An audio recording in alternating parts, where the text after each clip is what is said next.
Spent decades in front of the camera as the former host of NBC's Today Show and the anchor of the CBS Evening News. Katie Couric is now revealing what's going on, or what was going on behind the scenes of her personal and professional life in her new book, the memoir, Going There. Katie joins us in studio today. Good morning to you. Hi, good morning. Thanks for having me. We both read this book because, I can't being in the believe it. business, Thank you bet. Before we get to the tough questions that we're going to ask you, let's start via the internet about a question that is now part of lore that you asked 25 years ago.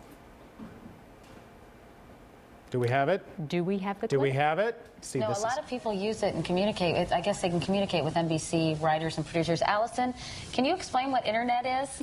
No, she can't say anything in 10 seconds or less. Yeah.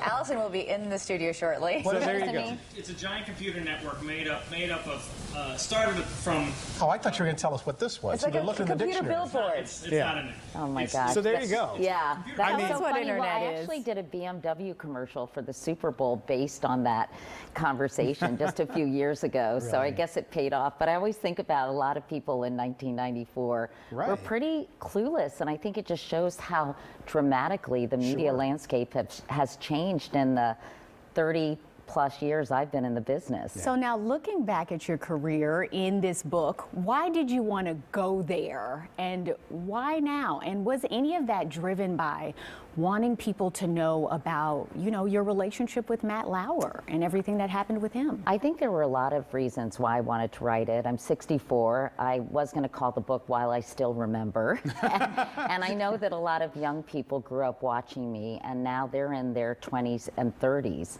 And of course, my contemporaries, a lot of people watch me both at the Today Show and the CBS Evening News. And I think part of the reason I wanted to write it is that we have had these reckonings in this country when it comes to gender politics, when it comes to race relations, when it comes to gay rights. And I had a front row seat and witnessed the evolution of many of these cultural and societal changes.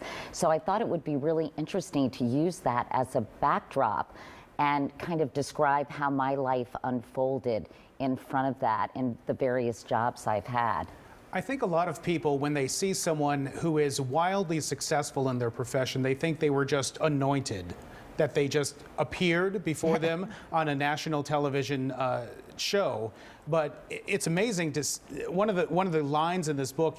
One of your former supervisors said, "Don't let the turkeys get you down," or that was in a mug. Yes. Don't let the turkeys get you down, and that was after an ill-fated live shot that you had, one of your first ever, that was on CNN. Yeah, I was reporting from the White House, and I was terrible. I had this sing-songy voice.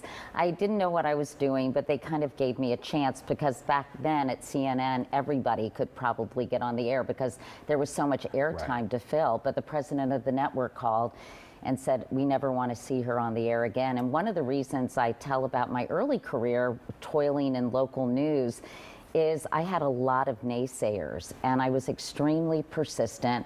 I tried to use that as constructive criticism to get better.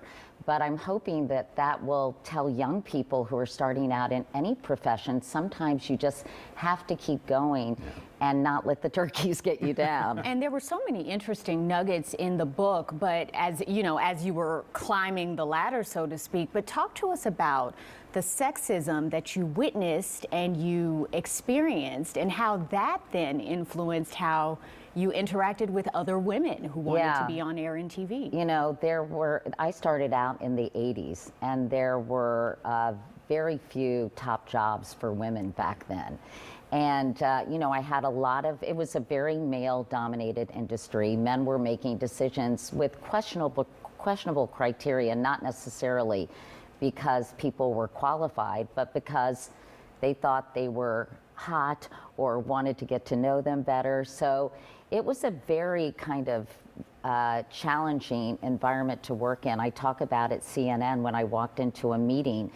The number 2 person at CNN said, "Well, that's not why Katie's successful. She's successful because of her intelligence, hard work, and breast size in front of a room full of executives. And as you saw, I kept the memo I wrote him where I said that was grossly inappropriate, and I demand an apology right away. I think to have the chutzpah to write something like that when you're 26 years old set the tone for me. And so when I got offered the job at the Today Show, I insisted on having a 50-50 division of labor with Bryant Gumbel because I didn't want to be seen as sort of the second banana who was doing cooking and fashion segments. I had worked at the Pentagon, I had worked in local news for over 10 years, and I wanted a shot at being taken seriously and being appreciated for my news credentials and not for, you know, other things. Of course, you made headlines when you left the Today Show to go to the CBS Evening News, became the first solo female anchor of a network newscast. That must have been a great achievement for you. You're just like, I've made it. When you look back at your time at the Today Show and you talk about Matt Lauer, and none of this had been even talked about when you were part of the Today Show. Right. It came up 4 years ago. What were you go through the text messages that you had with others and with Matt at that time. When you look back at those text messages and in the moment, was that the Matt that was being described by others, the Matt that you knew? No, not at all. And in fact, I think I describe how I tried to process and square these two very different people. I say a lot of flattering things about Matt. He was sort of the consummate professional, always incredibly prepared, polite to the crew, loved by the staff at the Today Show. But he clearly had this other dark, secretive side that, you know, where he was exploiting and taking advantage of women on the show. I don't think he was Harvey Weinstein, but clearly he was doing inappropriate things. And I think the secrecy aspect of it was part of the shame-inducing aspect of his behavior. You know, I talked to someone who he took advantage of after he was fired. And I think I really go through how I got a clearer picture and understanding of power dynamics, the fact that there can't really truly be a consensual relationship if a person is responsible for your professional fate and your financial future. So I thought it was an interesting way of exploring how I kind of went from shock to educating myself to basically coming up with my conclusions about Matt's behavior in the book. And so you went from asking what is internet to later working for Yahoo. Now you're working for yourself doing documentaries. Do you still watch morning TV? What do you think about it? And where do you see the future of our industry going? Well, I mean, unfortunately, television is declining in ratings, as we know. And now it's so splintered. Right. And I think I'm on the Aspen Commission for Disinformation, and we've been kind of figuring out this whole crazy landscape.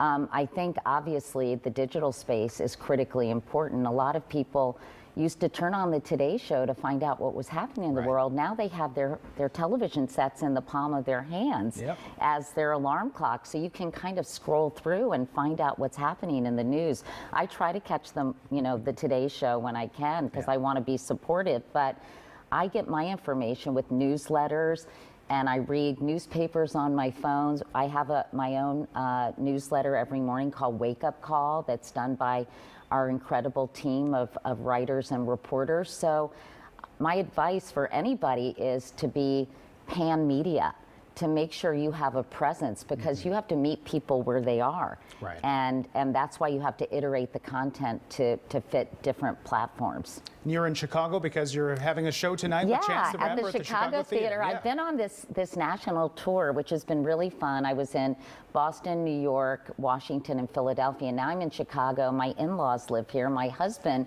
is from Highland Park. So it's really fun for me to be back in the Windy City. Chance the Rapper is joining me. We're going to be in conversation. I'm also reconnecting with Tom and Pam Bosley, who I met when I did a documentary on gun violence called Under the Gun. They started Purpose Over Pain. I don't know if you all know the Bosleys, with them. but they're just wonderful people, and I'm really excited to see them.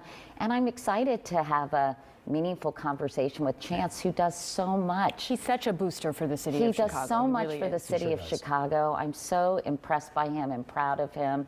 And so we're going to have a big group. If you guys right. aren't doing Yeah. anything on a Saturday night, come on, it'll be fun. Usually it's going to bed. This is the book. It's You called know all Going about There. that life, Katie. Exactly. Katie, thanks so much for joining us. Thank Do you all for appreciate it. having me. Here's the information for tonight's show. You can get tickets through Ticketmaster.com. And you can buy the book anywhere. Yeah. Amazon, bookstore. Your local bookstore. It's nice to support your local bookstore, too. Katie, thank you.